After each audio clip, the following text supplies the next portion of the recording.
شونم پری شونم چر بابم نیومد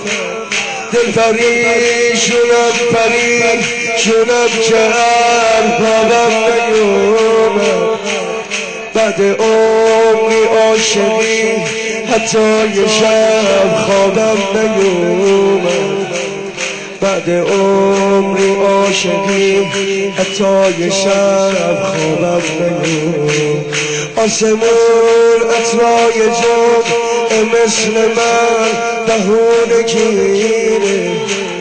آسمون عطرای جمع مثل من دهونه گیره بارونه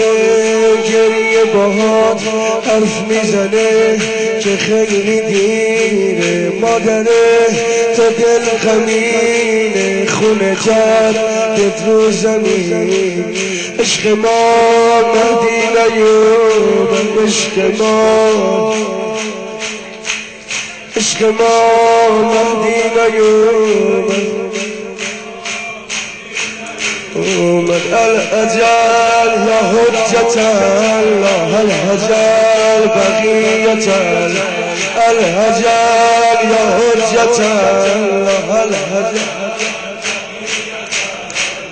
سر زلف میبره قلب فرشته ها بخارم سر زلف میبره قلب فرشته ها بخارم میدونم که میشکنی هرچی بوته با یک اشاره دل زینب بیقراره مادر چشم انتظاره دل زینب بیقراره مادر چشم انتظاره شنیدم یه روز میای که خورشید است و پا میگیره هر کسی حسینیه آتیش کربلا میگیره وقت خوش عهدی رو عشق غیرت مهدی رو الأجل يا حجة الله الهجل بقية الهجل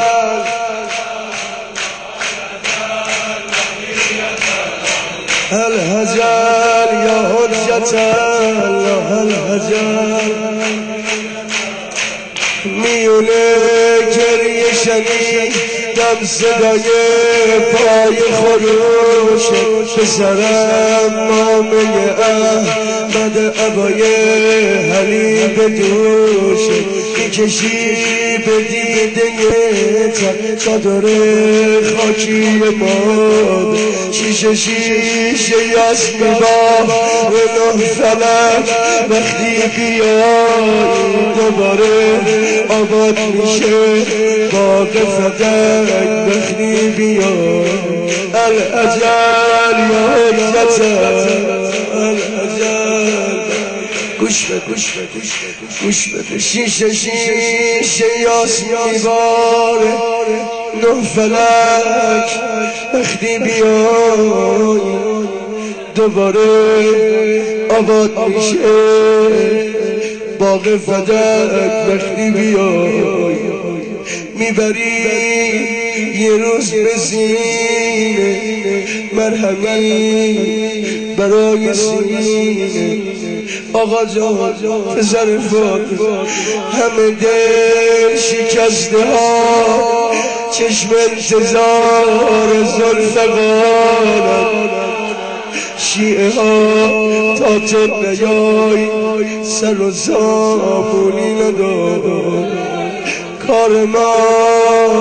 شیونشه یا لزارات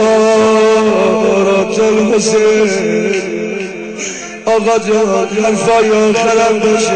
شنیدم برای خاتون میگیره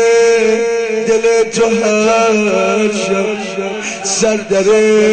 خیمه سبز تو نوشته ام اهل اهل درد مثل حیدر کوچه کرد. چرا ما روزه عباس رو میگیم؟ آخه آقا به روزه عباس خیلی علاقه داره. تا قدم رنج کنی رو چشم من آروم جونم، روزه عموی بی دستت اول فضلو میخور. الغمه کلبه غم شد کمر جد تو خم. الازل یا حجت الازل بقیت الازل.